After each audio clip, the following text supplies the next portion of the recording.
berikan tepuk tangan buat Tuhan. Haleluya. Haleluya, haleluya. Maha besar Bapa dalam surga, Bapa yang kami kenal dalam anakmu Yesus Kristus. Hari ini, saat ini kami sangat bersyukur kepada Tuhan, karena Allah yang kami sembah siang dan malam adalah Allah yang ajaib dan berkuasa dalam hidup kami. Dan sampai sekarang ini kami ada karena anugerah dan kemurahan Tuhan. Saatnya Tuhan, Engkau telah kumpulkan kami semua di tempat ini.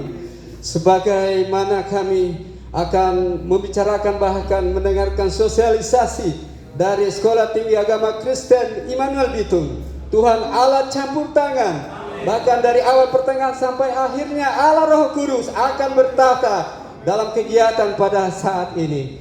Terima kasih Tuhan. Dahulu daripada itu, Engkau tolong kami akan mendengarkan sebagai dasar kehidupan kami. Apapun kami lakukan adalah firman Tuhan dasarnya, supaya kami tetap tinggal dalam urapan Tuhan, karena firman Tuhan adalah Allah sendiri dan kami harus hormati dan kami harus taati.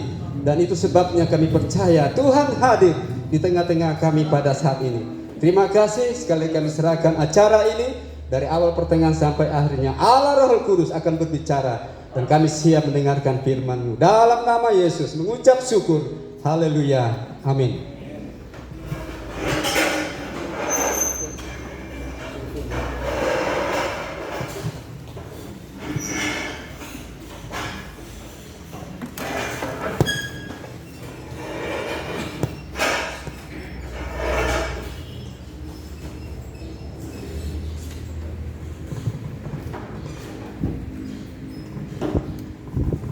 Puji Tuhan, salam sejahtera dalam kasih Tuhan kita Yesus Kristus. Bersyukur buat kasih dan anugerah Tuhan yang besar, kita boleh ada di tempat ini dalam satu rangkaian. Kita akan mengikuti kegiatan perkuliahan Sekolah Tinggi Agama Kristen Immanuel Bitung, dan ini merupakan pembukaan dan juga sekaligus kuliah perdana. Nanti akan ada kuliah umum dan juga ada beberapa hal terkait yang nanti baik dari pihak Yayasan Immanuel Bitung dan pengurus Sekolah Tinggi Agama Kristen Immanuel Bitung akan menyampaikan beberapa hal. Namun sebelumnya kita akan mendengarkan perenungan firman Tuhan yang menjadi dasar dalam rangkaian kegiatan kita. Kita buka kitab kita di dalam Esra pasal 7 ayat 10. Esra pasal 7 ayat 10. Saya akan membacakan bagi kita semua. Sebab Esra telah bertekad untuk meneliti Taurat Tuhan dan melakukannya serta mengajarkan ketetapan dan peraturan di antara orang Israel. Kita tahu bersama bahwa bangsa Israel ada kerajaan Israel Utara dan kerajaan Israel Selatan. Dan kerajaan Israel Utara pada tahun 721 itu ditaklukkan oleh kerajaan Asyur dan diangkut oleh kerajaan Asyur. Mereka diserahkan ke bangsa-bangsa yang ada. Dan pada tahun 605 kerajaan Babilonia juga menaklukkan kerajaan Israel Selatan, sehingga ada beberapa yang diangkut. Sebagian besar adalah mereka kaum cendekiawan, bangsawan, orang-orang berhikmat, orang-orang yang dianggap mempunyai kekuatan dalam berpolitik, sehingga mereka yang mempunyai ciri-ciri seperti tersebut itu diangkut ke tanah Babilonia, yang diantaranya ada Daniel, Sadrak, Mesak, dan Abednego. Kemudian juga pada tahun 598, ada yang juga mengatakan 597. Kemudian pada periode yang ketiga 587, ada juga yang mengatakan 586. Itu merupakan penaklukan dan juga penghancuran. Di antaranya ada penghancuran bait Allah dan perkakas-perkakas bait Allah itu diangkut ke tanah Babilonia. Dan selama berdasarkan apa yang disampaikan oleh Alkitab, 70 tahun mereka berada di pembuangan dan Tuhan berjanji untuk mengembalikan mereka ke tanah mereka, ke tanah Yerusalem. Dan pada masa pemerintahan atau kekuasaan kerajaan Media Persia yang dipimpin oleh Raja Kores, kemudian Raja Kores memberikan satu maklumat untuk memulangkan mereka orang-orang kerajaan atau orang-orang Yehuda atau orang-orang Yahudi yang ada di tanah tersebut untuk kembali ke tanah Yerusalem atau ke tanah mereka. Dan disuruhnya lah atau diperintahkanlah Zerubabel untuk memimpin bangsa mereka kembali ke tanah Yerusalem. Dan selang beberapa tahun kemudian setelah peralihan pemerintahan yang dipimpin kerajaan Media Persia yang dipimpin oleh Raja Artasasta juga memerintahkan supaya mereka sebagian yang masih ada, yang masih tinggal di tanah tersebut untuk pulang ke tanah Yerusalem. Dan Ezra disuruh untuk memimpin mereka. Dan di ayat 10 ini singkat saja saya membahaskan sejarahnya. Dikatakan bahwa Ezra telah bertekad untuk meneliti Taurat Tuhan dan melakukannya serta mengajar ketetapan dan peraturan di antara orang Israel. Jadi dalam tugas untuk memimpin bangsa Israel, karena ada ayat juga di situ dikatakan bangsa Israel untuk kembali ke tanah Yerusalem, Ezra pun sebagai orang yang di ayat 6 dikatakan, kalau kita bisa lihat di ayat 6, ia adalah seorang ahli kitab, mahir dalam Taurat Musa yang diberikan Tuhan Allah Israel. Dan di ayat 10 sini kita bisa mendapatkan bahwa Ezra mempunyai tekad untuk meneliti Taurat Tuhan. Kalau kita kembali lagi tadi saya katakan di ayat 6, Ezra adalah seorang yang mahir dalam kitab suci, tetapi di ayat 10 di sini juga dikatakan Ezra bertekad. Bukankah Ezra adalah seorang yang sudah mahir, sudah berhikmat, sudah berpengetahuan, sudah mempunyai kemampuan untuk dapat meneliti, mengkaji kitab suci.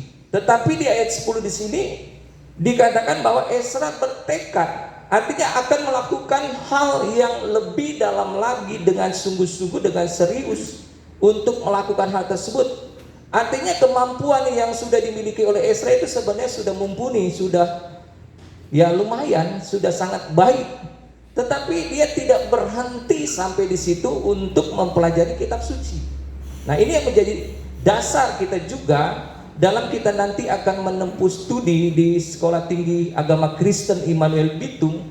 Walaupun mungkin kita sudah mempunyai kemampuan dan pengalaman dalam pelayanan, mempunyai pengetahuan Alkitab, mungkin di antara kita bahkan mungkin semua sini sudah mempunyai dasar pendidikan Alkitab. Ada yang mungkin sudah pernah sekolah Alkitab, ada juga mungkin sudah pernah mengikuti studi di perguruan tinggi teologi.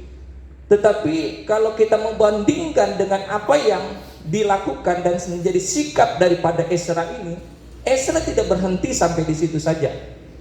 Jadi kita harus mempunyai sikap dalam kehidupan kita di tengah-tengah pelayanan kita.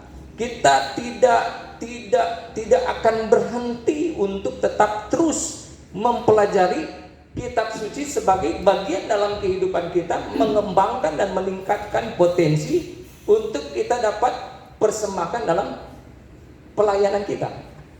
Saya tidak lebih meluaskan penjelasan tersebut, tetapi di sini kita bisa memahami Ezra saja yang sudah mempunyai kemampuan, punya pengetahuan yang luar biasa tentang kitab suci, tetapi Ezra tetap terus berusaha untuk meneliti, bertekad untuk meneliti Taurat Tuhan.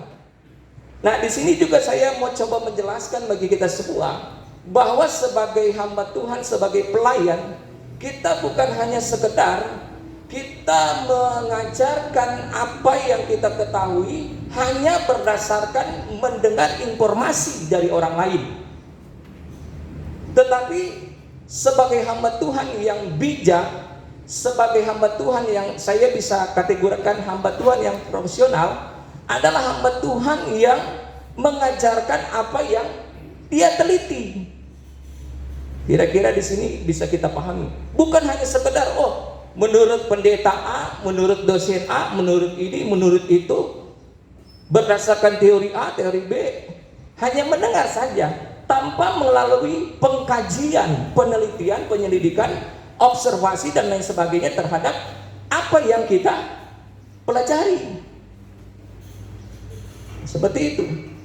Harus dibutuhkan sikap untuk mau meneliti, bukan hanya sekedar hanya mendapatkan informasi dan kemudian menyampaikan begitu saja. Karena kebanyakan secara fenomenal banyak orang cuma hanya suka mengajar tanpa dasar apa yang diajarkan, ya kan?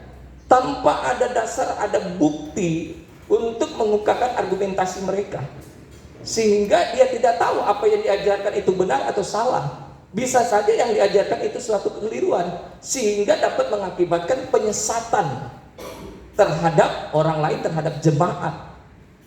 Itu yang merupakan gejala-gejala tanda akhir zaman. Nah, itu kami tidak harapkan terjadi dalam pendidikan teologi di Sekolah Tinggi Agama Kristen Immanuel Bitung. Nanti mungkin lebih banyak lagi dalam kuliah umum. Bapak Pendeta Franky Kolot akan menjelaskan tentang metodologi mahasiswa dan belajar. Namun di sini kita bisa melihat bahwa sebagai seorang pengajar, bukan hanya seorang dosen, tetapi sebagai seorang penginjil, itu juga seorang pengajar atau seorang pelayan yang dipercayakan untuk melayani sebagai konselor dan lain sebagainya sesuai dengan bidang pelayanan masing-masing. Sekali lagi, bukan hanya sekedar dia punya tugas mengajar, tetapi tugas pengajarnya ini harus didasarkan melalui sebuah penelitian, ya kan? Nah, ada poin selanjutnya di ayat 10 di sini juga dikatakan untuk meneliti Taurat Tuhan dan melakukannya. Ada orang banyak cuma suka meneliti, jago dia kalau eksposisi, dia kaji ini secara teologis dan semuanya, hebat dia. Tetapi apa yang dia sudah temukan, hasil penelitian dia sudah temukan, ya kan? Dia tidak mampu menerapkannya secara praktis dalam kehidupan dan pelayanannya. Tetapi di ayat ini kita bisa melihat bahwa Ezra bukan hanya sekedar dia mau meneliti, hanya untuk konsumsi diri sendiri, tetapi untuk orang lain, untuk bangsanya. Namun bukan hanya sekedar hanya secara teoritis, tetapi secara praktis juga dia itu lakukan. Jadi apa yang dipahami itu dilakukan, bukan hanya to know tetapi to do, ya kan? Seperti itu. Nah, sehingga pada bagian ketiga di sini dikatakan dia mengajar ketetapan dan peraturan, itu sudah melalui tahapan-tahapan sebelumnya. Dia sudah meneliti dan dia sudah melakukan, barulah dia mengajar. Tidak seperti sebagian orang yang hanya suka mengajar tanpa meneliti dan tidak mau melakukannya. Nah, kami mengharapkan Sekolah Tinggi Agama Kristen Immanuel Bitung mengharapkan kita semua, seluruh mahasiswa, akan melakukan atau menerapkan hal yang sama secara prinsip apa yang dilakukan oleh Ezra. Tuhan Yesus memberkati kita semua. Amin.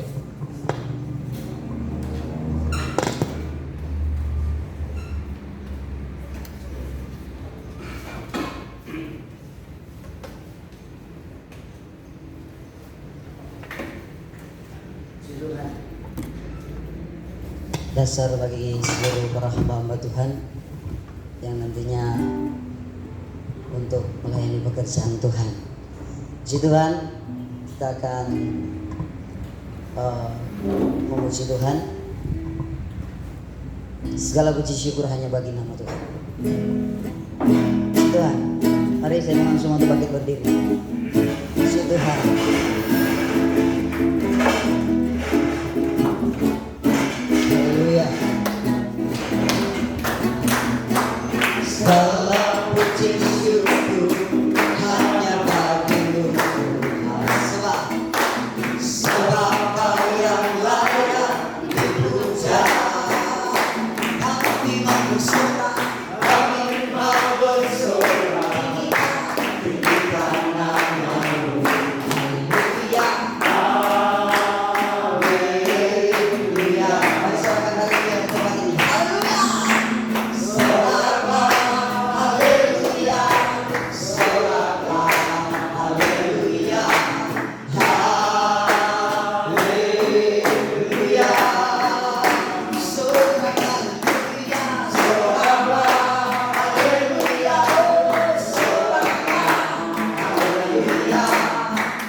kami. Satu hal yang kami percaya bahwa Engkau Tuhan yang kami sembah ada Allah yang luar biasa bagi kami. Kami hidup untuk Tuhan, bahkan apa yang akan kami lakukan pun semua untuk Tuhan. Kami bersyukur, terima kasih, dan kami ingin memberikan korban persembahan bagi Tuhan.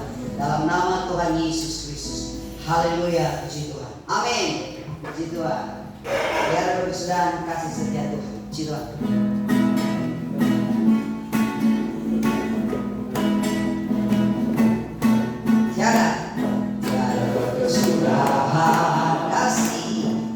Setiamu Tuhan, selalu baru rahmat-Mu bagiku. Hari berganti hari, tetap melihat kasih-Mu. Tak pernah berhenti hidupku. Tuhan Yesus baik, Tuhan Yesus baik. Sungguh amat kami selama-lamanya. Tuhan Yesus baik, Tuhan Yesus baik. Amin.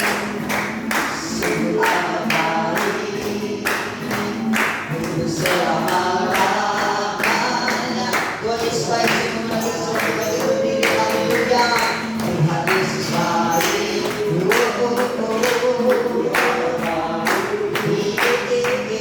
Untuk selama-lamanya, sampai selama-lamanya, sampai selama-lamanya. Tuhan Yesus baik. Haleluya. Kami memuji kebesaran sungguh ajaib Tuhanku, ajaib Tuhan, ajaib Tuhan, ajaib Tuhan. Haleluya, kami memuji, kami memuji kebesaran-Mu.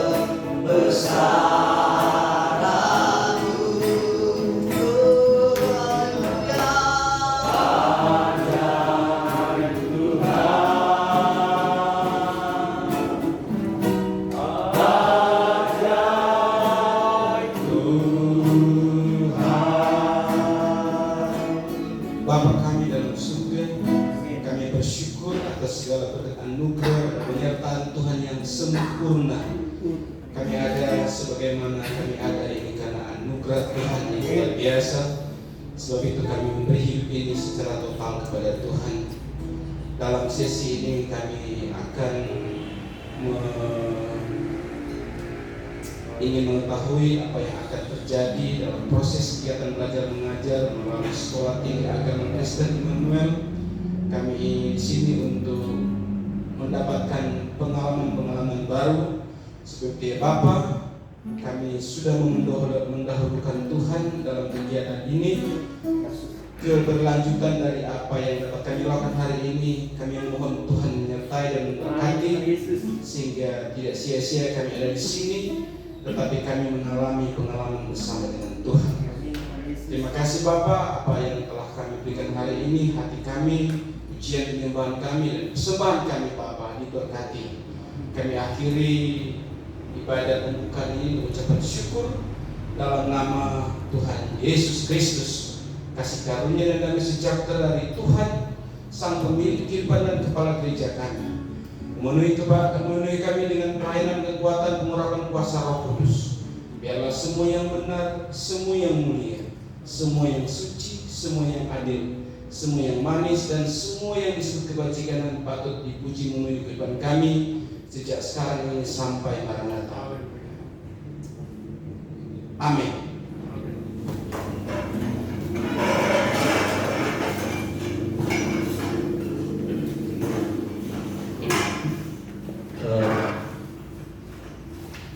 Baiklah, kita akan masuk dalam sambutan atau pengarahan dari Ketua Yayasan Immanuel Bitung yang langsung disampaikan oleh Ketua Yayasan Immanuel Bitung. sebut dengan kasih Bapak Pendeta Asri Roland D. Mukalu, STH MPD. Kami persilakan.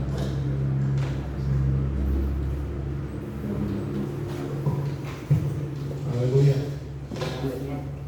Yang kami kasihi Ketua Sekolah Tinggi Agama Kristen Immanuel Bitung, Bapak Pendeta Samuel Lengkong MTH MPDK, dan juga Bapak Pendeta Dr. Andes Franky Keluar MTH. Hadir juga di sini Bapak Yospedi selaku sekretaris Yayasan Immanuel Bitung, Bapak Yos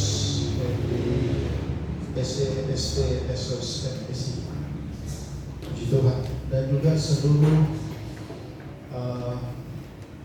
saya mau bilang calon, tentu ini sudah jadi mahasiswa ya, puji Tuhan. Haleluya. Semua bagi kemuliaan Tuhan. Haleluya. Selamat datang di Sekolah Tinggi Agama Kristen Immanuel Bitung dan juga di Yayasan Immanuel Bitung. Puji Tuhan.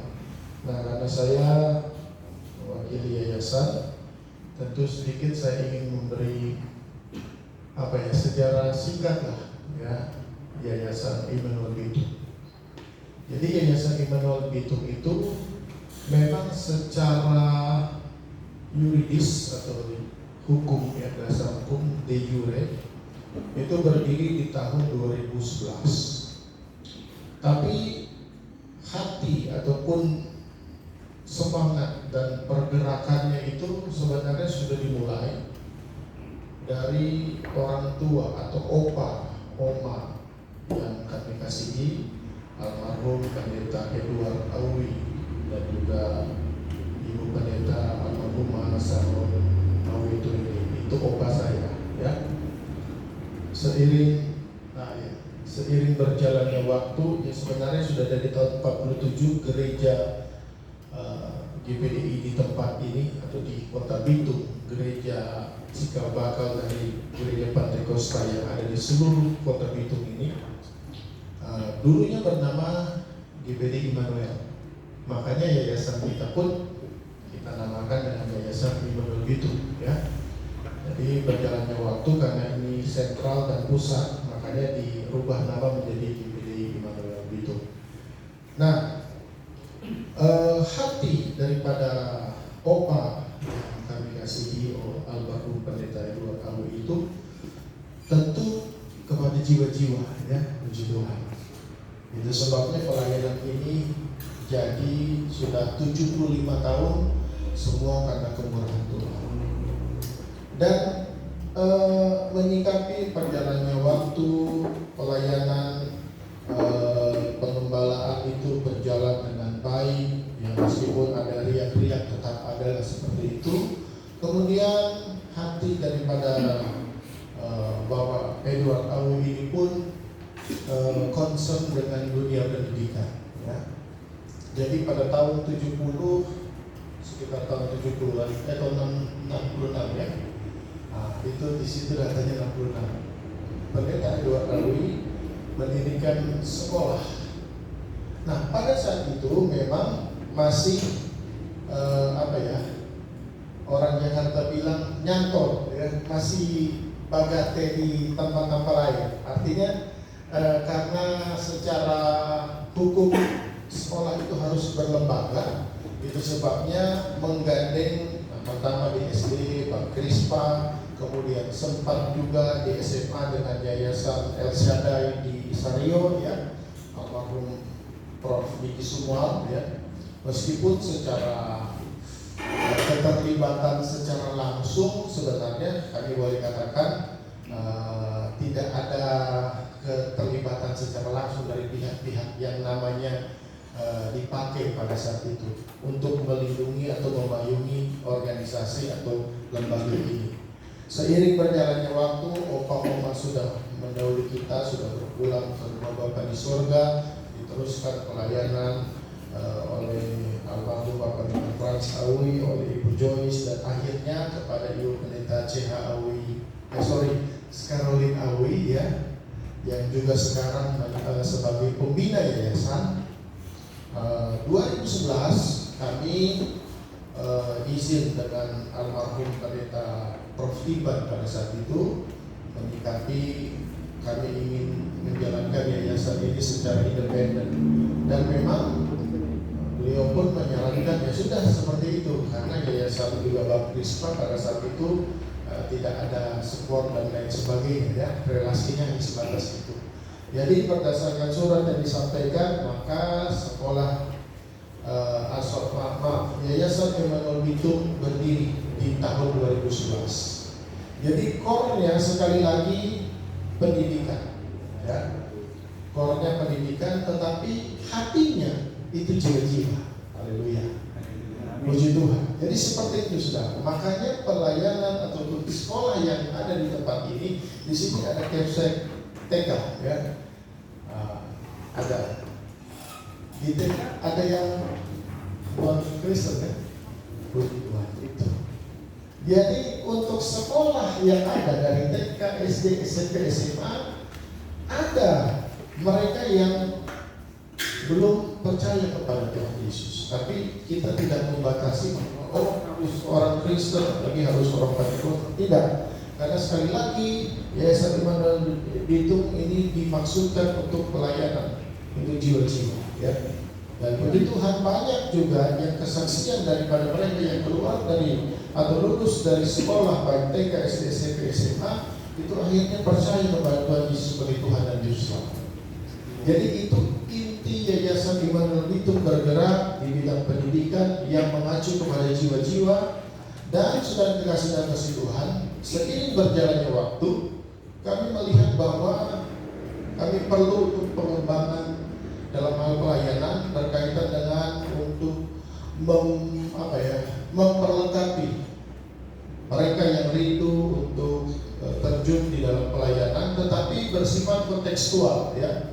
Karena begini, Kota Bitung ini kota multidimensi. Kota Bitung ini adalah kota yang maju, dan kultur sosial dan juga budaya di tempat di Bitung, saudara yang tahu, ini kan multikultural di sini, ya. Bukan hanya orang Minahasa, orang dari Nusa Utara juga ada, orang Gorontalo, orang Makassar, Bugis dan sebagainya banyak juga di sini. Bahkan orang internasional pun ada, ya. Karena COVID aja sekarang itu Taiwan sudah masuk. Sebenarnya dulu banyak sekali di sini, ya. Jadi berkaitan dengan hal itu kami melihat bahwa pelayanan ini pelayanan yang luas ke depan. Jadi perlu pembekalan bagi mereka yang rindu untuk melayani Tuhan. Dan di satu sisi kami melihat bahwa sekolah tinggi agama Kristen di Kota Bitung itu belum ada. Sekolah teologi di Kota Bitung ada dua, yang sepengetahuan saya terdaftar di Departemen Agama, ya, yaitu STT RMK Rumah Murid Kristus dan STT Siapin, ya. Nah, STAK itu belum ada. Oh iya, pokoknya belum ada intinya sekolah tinggi agama Kristen.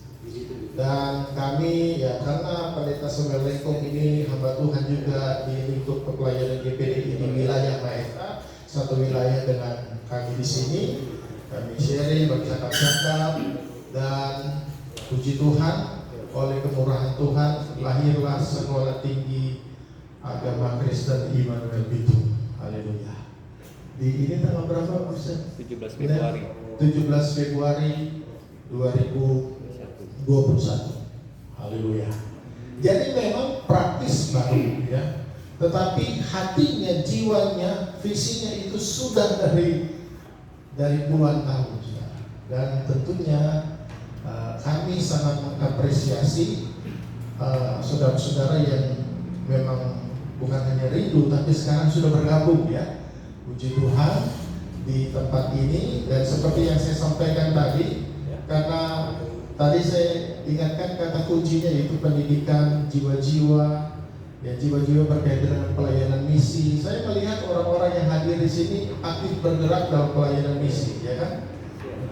Dan itu kita satu frekuensi artinya, ya, puji Tuhan, satu frekuensi. Saudara bukan ke tempat yang lain, artinya bukan salah alamat. Kalau ada di tempat ini. Puji Tuhan. Dan juga satu hal dari yayasan kami melihat bahwa kemajuan teknologi dan informasi itu adalah satu sarana yang sangat bisa kita berdayakan untuk pelayanan penginjilan dan misi, ya kan? Makanya saya pun ini sedikit promo, ya. Kita ada channel YouTube, saudara, ya. Nanti cek Pastor Roland Mukalu. Puji Tuhan. Bergerak di bidang itu pun saya melihat ini potensi yang luar biasa, ya. Multimedia itu harus kita raih demi kemuliaan kebesaran